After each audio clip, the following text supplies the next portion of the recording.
Melvina Hodges here from traditionsandcloth.com. I decided to come on and share this with you. It was just too exciting to keep to myself. I received a super special package in the mail the other day, just yesterday, and I finally kind of digging in. And I am bowled over. So as you may have guessed, I am someone who collects as many colors of natural color cotton as I can find. Well, there's one variety that I have fallen in love with and have not been able to find. I think I just might have received the last of this on earth. If not, that'd be great. If you could, you know, drop me a note and say, oh no, I found more. But as far as I know, this can no longer be found. I have blue cotton. No, not naturally blue cotton. It didn't grow out of the ground this way, but it is actually recycled or reclaimed denim. Nonetheless, it's a beautiful, beautiful light blue. I was able to find just a few small quantities of this at some fiber festivals a few years back. Ever since, I have not been able to find it. I just use it, you know, I rationed it into projects, little bits and pieces here and there. And so I'm going to show you a couple of those pieces and just what it does. One of my favorite projects that I've done to date was a sampler shawl, where basically I put together all of the different colors of cotton, natural colors that I was able to find, into one piece. So let me show you that. Here she is. These are all natural colors. Look at these. And most of the colors, especially the unusual ones, like kind of like these olivey colors here, the lighter ones, are from Eco Butterfly. They have a wide assortment. They've got a special growing program in South America. Like this chocolate color is so rare, it's very light. But then also, did I put any? Oh yeah. Down here, this is carbonized, so I'm guessing they use charcoal to tint the cotton this gray color. But then this is that special blue. It's recycled or reclaimed denim.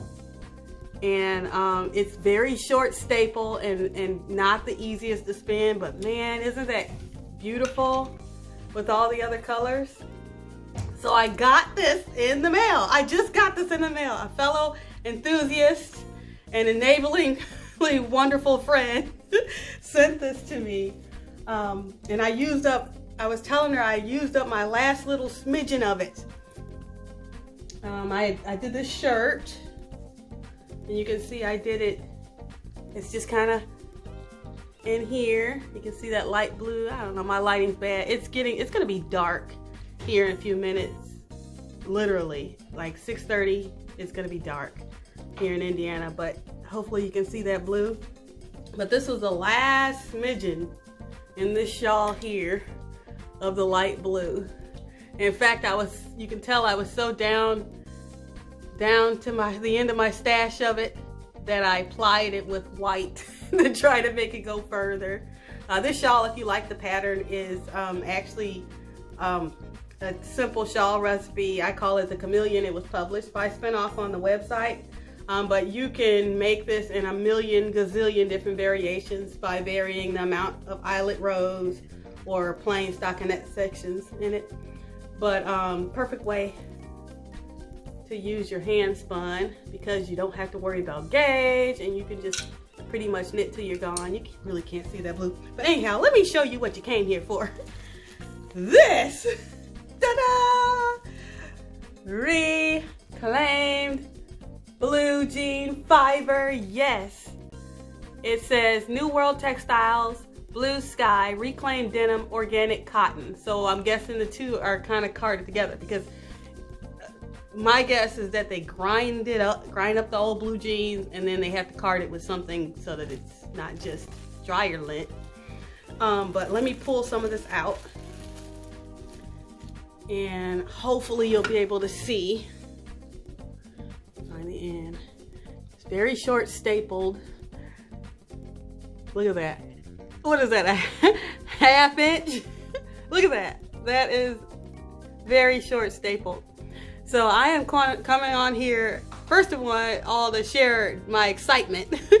But second of all, I do want to show folks a little more spinning. I've had a couple people ask me to kind of do close up on how my technique of spinning cotton. I know every spinner has their own way. And so I'm going to share my way with you. Hopefully, if it's not too dark, I'm going to try it. So, yay! Oh, thank you, thank you, thank you, thank you, thank you, friend. This is the best. There's actually 2 of these. I didn't bring them over here. But there are 2 of these that I have, and I am going to do something spectacular with this. And I just can't wait. So, watch me spin.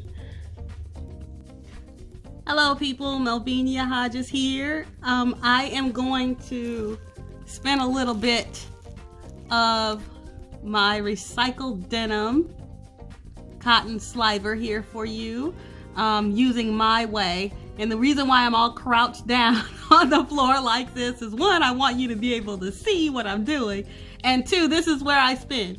When I spin cotton, I like to sit on the ground. I don't know what it is about being grounded on the floor, but it just takes me to that place. And I do have to be in a certain sort of mood to be able to spin a really good yarn, and it just sitting on the floor does it. So I have to be sitting on the floor, and I won't even get into the weirdness of what direction I have to be facing. But there really is like a certain setup, and so here I am for you. I am going to just take you from start to finish of what I do.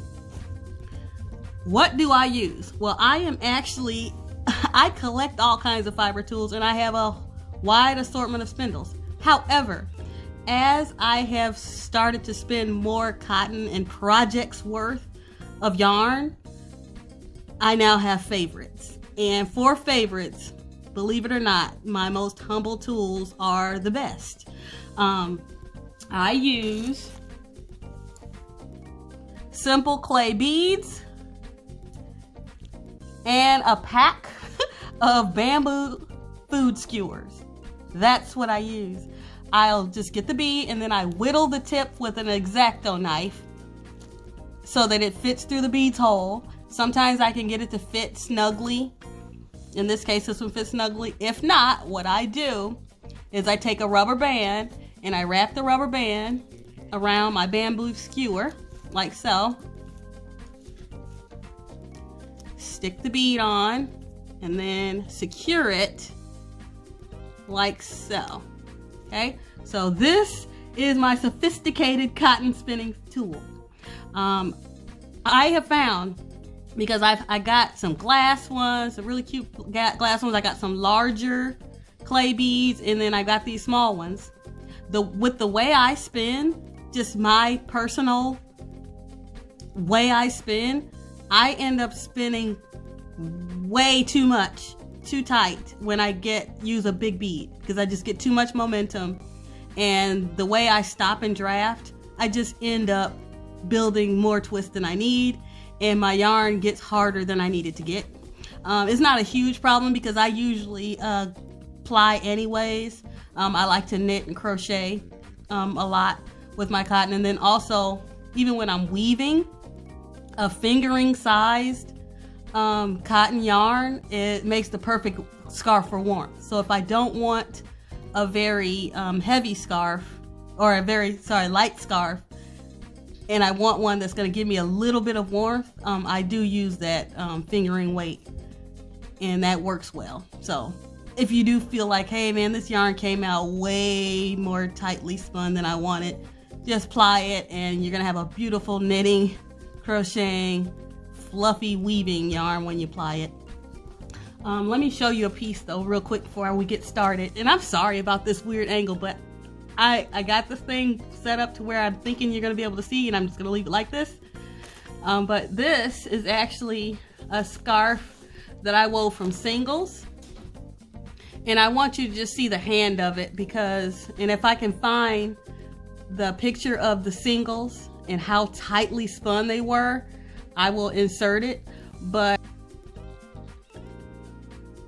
I just want you to get the gist of how crisp of a fabric you're gonna get if you spin your yarn really hard. And it's okay, I like it. It's very linen-y though. But I do like it, and I like how it just stands up, and it's still nice and drapey. But it is a crisp fabric. If you want something that's gonna be drapier, you don't need to put so much twist. And I know a lot of people will say cotton needs a lot of twist, but I'm guessing those people probably don't spin lace weight. I'm someone who spins my wool lace weight, and so that's how I spin anyways. I'm always putting, you know, a certain amount of twist in, and I find that when I spin cotton that way, the way I spin wool lace, like as far as amount of twist, it's perfect.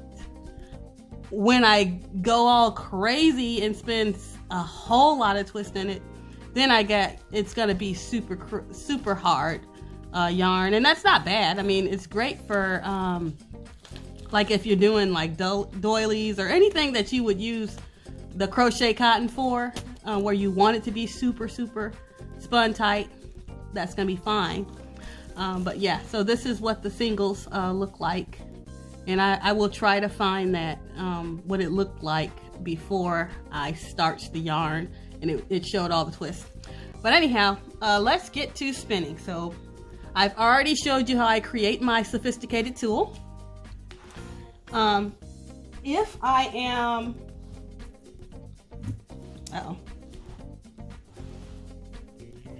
missing a part. I usually use a spinning bowl because right now I'm on carpet, and but if I'm outside on my porch or something, I don't even use a bowl with it. It just works fine. But since I'm on carpet, I use my bowl. And the best bowls to me for spinning are if you can get a small wooden bowl with a hollowed out bottom. I do sell these on my website, www.traditionsincloth.com. But the reason why I like them so much is they don't make a sound. And again, I told you in the beginning about how mood and a certain feeling, a certain energy has to be in place for you to spin good cotton. It's that. If my bowl is making noises or moving around or clicking in a way that doesn't work, then I just can't get into it. So I love it, and then there's no friction in the spin. It's just perfect. So I was looking around. I think I moved my bowl somewhere. Just a second, let me grab it. All right, so I got my bowl here, and this is it, the little tiny bowl. And then this is our spindle that we created. I also have the small one, but these sizes, this size is what works. This weight, whatever this weighs. And I think I did weigh it for the website. So if you're interested in knowing, just look there. This works where I don't spin it to death and make it tighter than what I like to use. Make the yarn tighter than what I like to use. This is it. All right, so I'm gonna get started. So now you're not gonna see my face. You're just gonna hopefully just see my hands. All right, so that's my bowl. Okay. Yeah, nice spin. All right, I'm just gonna take a piece of my delightful recycled blue or denim. And the way I start is I create the leader from the fiber supply by twisting and pulling out like this. See, I'm creating a leader just like this. And it doesn't take much.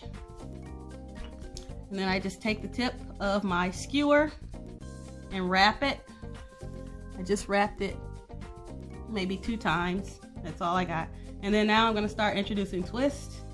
I am twisting, stopping, and then all the while trapping my fiber supply so that I can control when and how much twist goes in.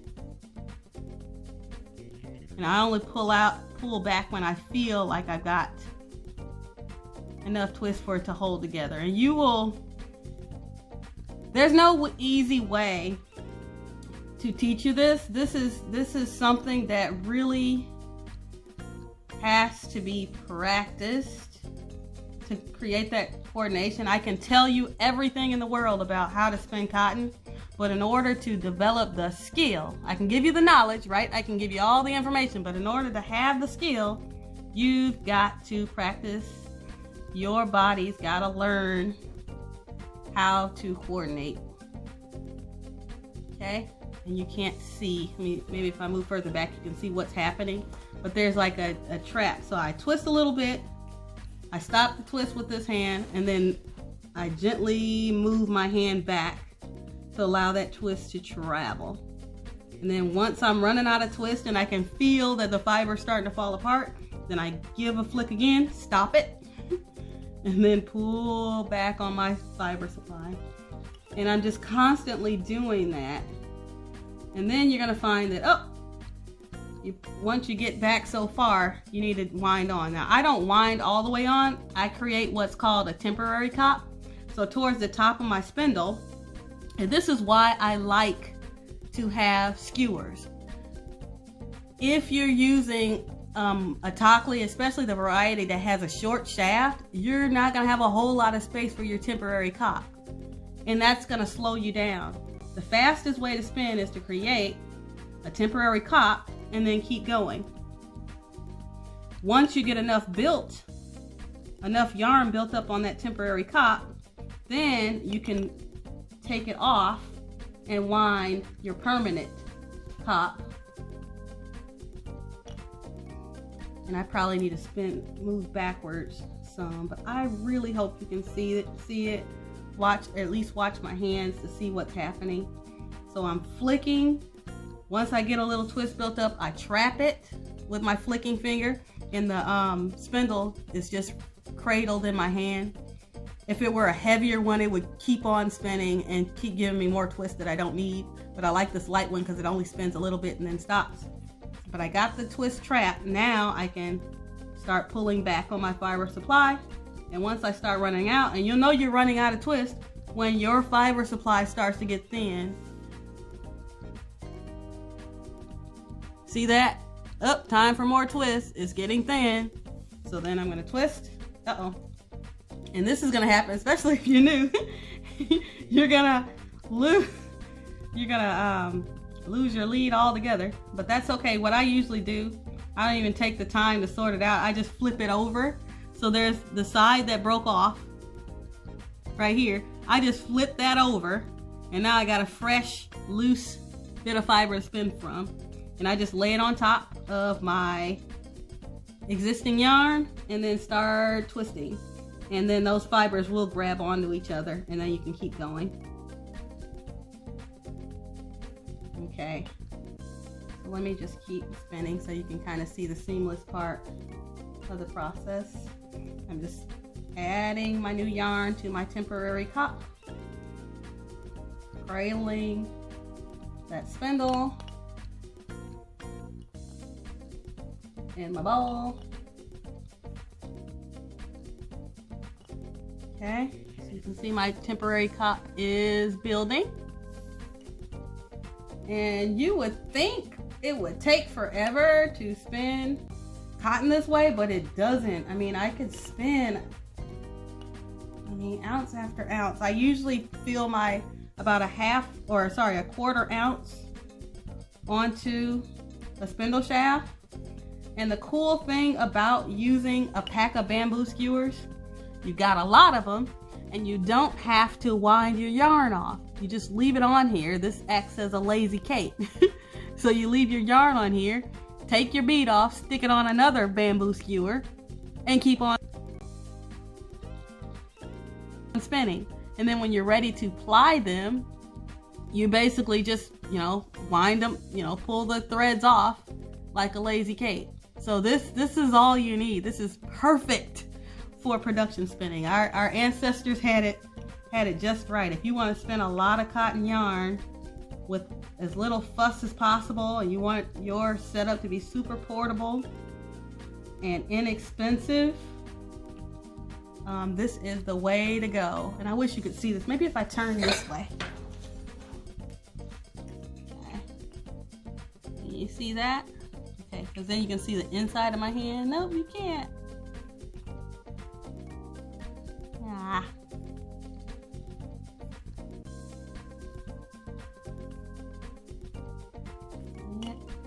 You can see me drafting, so I'm trapping. Every time you see these fingers pinch down, I'm trapping the twist. I've built it up with my flick, pinch, and then I'm kind of doing a little trap door technique where I'm pulling this back and letting some of the twist travel into it.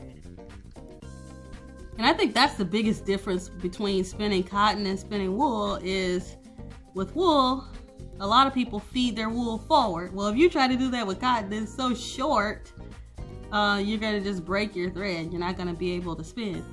Just remember, you're allowing the fiber or the twist to go inside the fiber and you're pulling backwards, not this hand is not pulling fiber. This hand is only trapping and letting twist go. The pulling is happening with this hand. And I think that's where a lot of beginners with cotton struggle with, because they're trying to act like wool where you're going to have length where you can do that. But no, there's no pulling happening here. This is the trap hand. I'm just pulling this hand back. Yeah, this is just my stopper. Just pinching.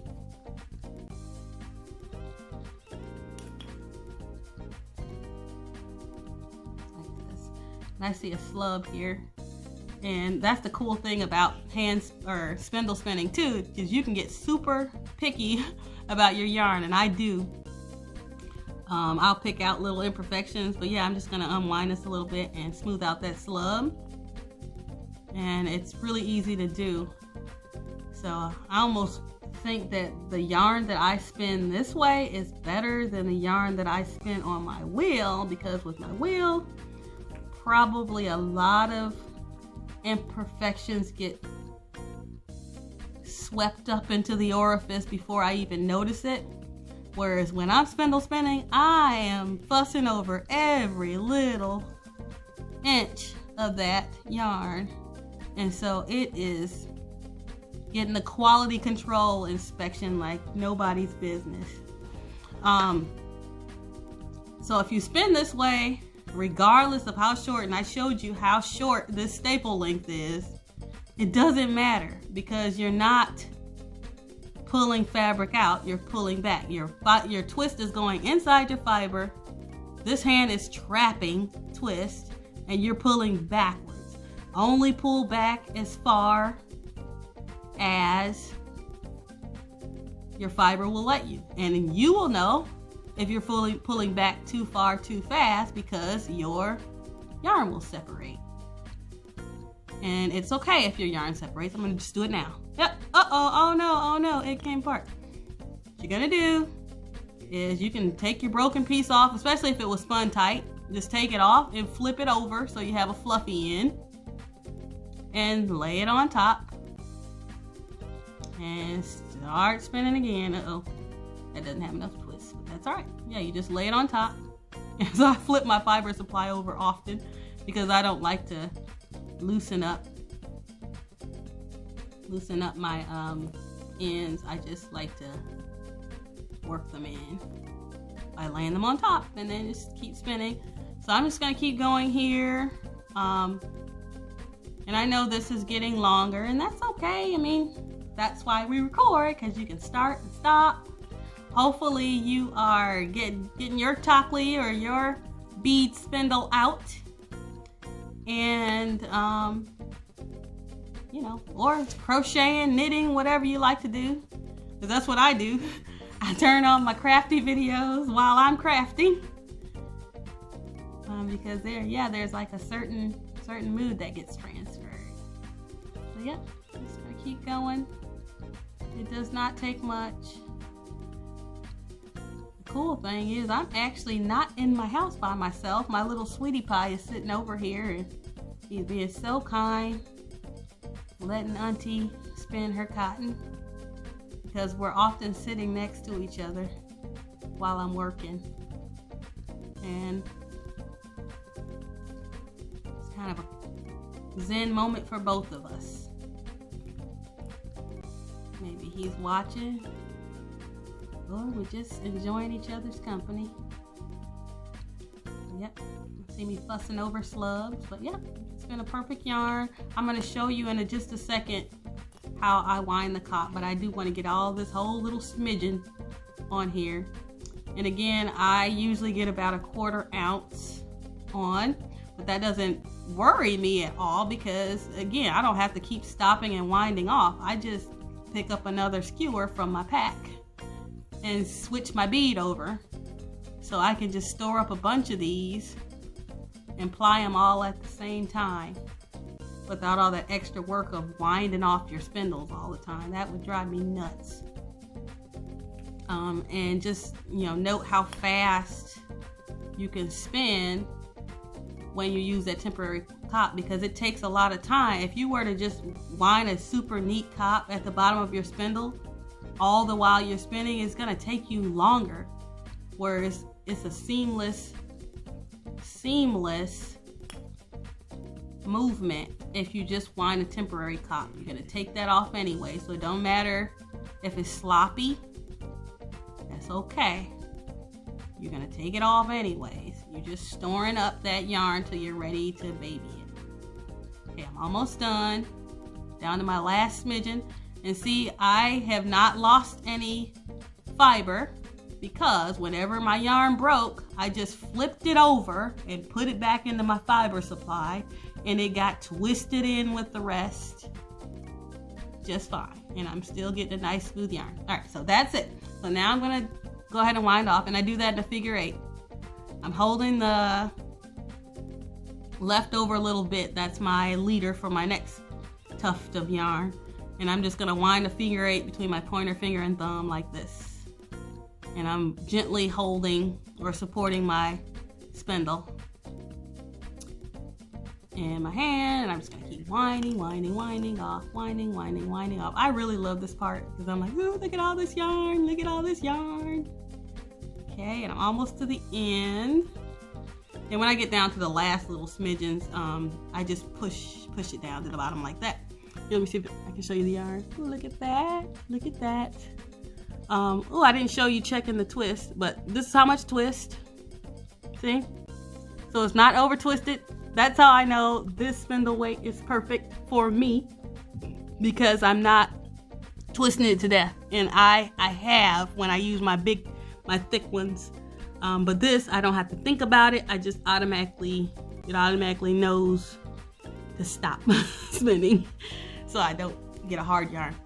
All right, so then now I'm gonna wind a nice neat cop, and I wind mine back and forth, and I try to create a football shape. So my yarn, I feel like I can get more on, and I don't have that risk of cop collapse when I do a football. And I just do this, winding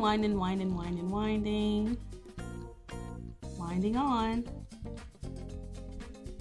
off my fingers. And I am just so excited about this. I am going to spin all of this fiber, this recycled denim fiber this way, because I want to savor every moment of it, and I also want it to be spun as nicely as I can. And this method assures me that I am going to have the best quality yarn I can create, because as I spin, I am just eyeing every single inch of it. And also, I'm in my zen space. I'm on the floor. I'm grounded. Okay, so I'm almost done winding. Just going back and forth, back and forth, back and forth. So,